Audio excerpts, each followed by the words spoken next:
नमस्ते। कभी सोचा है एक ऐसे स्कैम के बारे में जो 400 साल पुराना हो लेकिन आज भी बिल्कुल फ्रेश लगे? आज हम बेन जॉनसन के मास्टरपीस द एल्केमिस्ट को डाइसेक्ट करने जा रहे हैं। ये एक ऐसी कॉमेडी है जो दिखाती है कि जब धोखा एक आर्ट बन जाता है तो इंसानी लालच की कहानी कितनी मजेदार हो सकती है। तो कहानी में जंप करने से पहले एक सवाल, और ये हम सबके लिए है। आज के इस डिजिटल जमाने में भी हम गेट रिच क्विक स्कीम्स और ऑनलाइन स्कैम्स के चक्कर में इतनी आसानी से क्यों फंस जाते हैं? ये सवाल इस प्ले की आत्मा है, जो इंसान की एक ऐसी कमजोरी को हाईलाइट करता है जो सदियों से बिल्कुल नहीं बदली है। हर बड़े कॉन के लिए एक परफेक्ट सेटअप चाहिए होता है ना?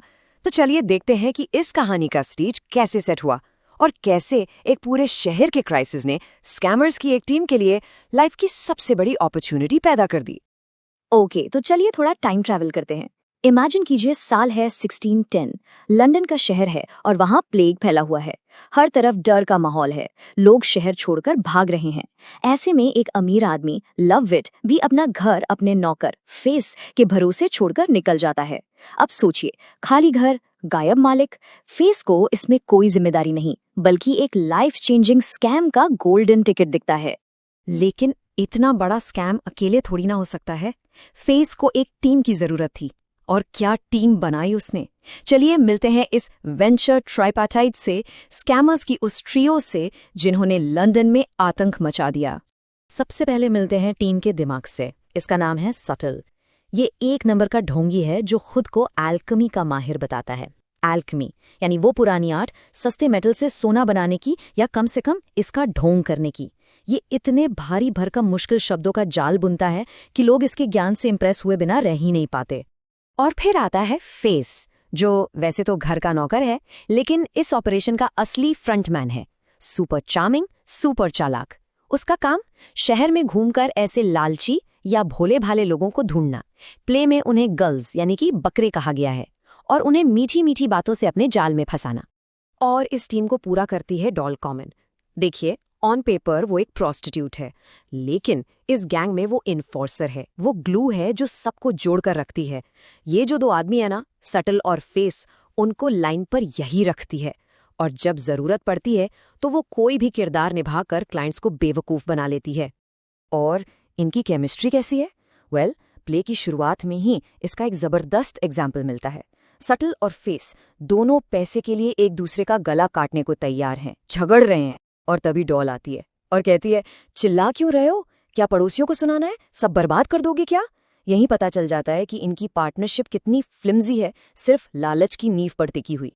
अब देखिए, कोई भी स्कैम तब तक कामयाब नहीं हो सकता जब तक लोग उसमें फंसने के लिए खुद तैयार ना हो, है ना?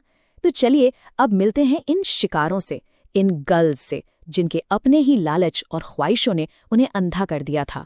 तो इनकी कस्टमर लिस्ट में कौन कौन है? सुनिए, पूरा मेला है। पहले है डैपर, एक छोटा सा क्लर्क जिसे गैम्बलिंग जीतने के लिए एक लकी चार्म आत्मा चाहिए।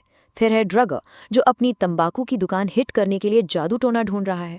फिर आते हैं बड़े खिलाड़ी, सर एपिक्योर मैमन। इन्हें चाहिए फिलोसोफर स्टोन, क्योंकि इन्हें सब कुछ चाहिए, बेइंतहा दौलत, ऐशो आराम, सब कुछ। और सबसे इंटरेस्टिंग, एनानियस और ट्रिब्यूलेशन, दो ऐसे धार्मिक फिगर्स जो अपने होली कॉज के लिए नकली पैसा बनाना चाहते हैं। आयरनी देखिए। तो आप सोच रहे होंगे कि ये तो बस एक कॉमेडी है, लेकिन नहीं। यहाँ बेन जॉनसन एक बहुत ही पावरफुल टूल का इस्तेमाल कर रहे हैं, जिसे कहते हैं सटायर यानी व्यंग्य।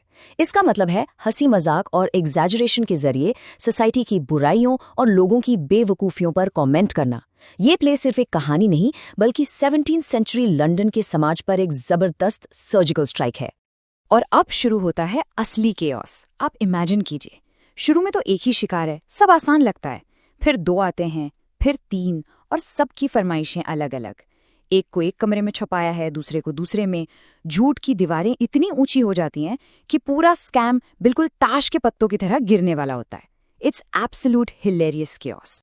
जब लगता है कि अब इससे बुरा क्या ही होगा, तभी कहानी में आता है सबसे बड़ा twist, the ultimate party crasher. जी हाँ, घर का असली मालिक लौट आता है। And just like that, the jig is up. खेल खत्म। Love it, the master of the house is back. पड़ोसियों ने पहले ही सारी खबर दे दी है कि घर में कुछ अजीबोगरीब चल रहा है। अब इन स्कैमर्स के पास भागने का कोई रास्ता नहीं बचता। और इस प्रेशर सिचुएशन में फेस दिखाता है कि वो कितना बड़ा खिलाड़ी है। Survival mode on. वो 1 सेकेंड नहीं लगाता अपने पार्टनर्स सटल और डोल को धोखा देने में। फटाफट अपनी पुरानी आइडेंटिटी जेरेमी द बटलर वाली टोपी पहनता है और अपने मालिक से जाकर कहता है, सर आई कैन एक्सप्लेन, और आपके लिए एक डील भी है। तो फाइनल स्कोर क्या रहा, चलिए देखते हैं। सटल और डॉल खाली हाथ भाग गए। सारे शिकार, उनका पैसा भी गया, इज्जत भी गई।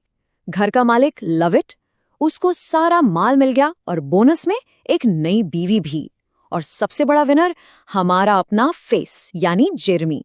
उसकी चालाकी के लिए उसे ना सिर्फ माफी मिलती है बल्कि वाहवाही भी मिलती है। तो ये सब देखने के बाद दिमाग में एक सवाल तो आता है कि आखिर इस कहानी का असली सोना क्या है? बेन जॉनसन कहना क्या चाहते थे? क्योंकि एंडिंग थोड़ी अनफेयर सी लगती है ना? धोखेबाज जीत गया? इसका जवाब जॉनसन की ही एक और फेमस प्ले वॉल्पोन में मिलता है। देखिए, वॉल्पोन में जस्टिस बिल्कुल साफ है। जो बुरा करता है उसे सजा मिलती है, सोसाइटी साफ हो जाती है।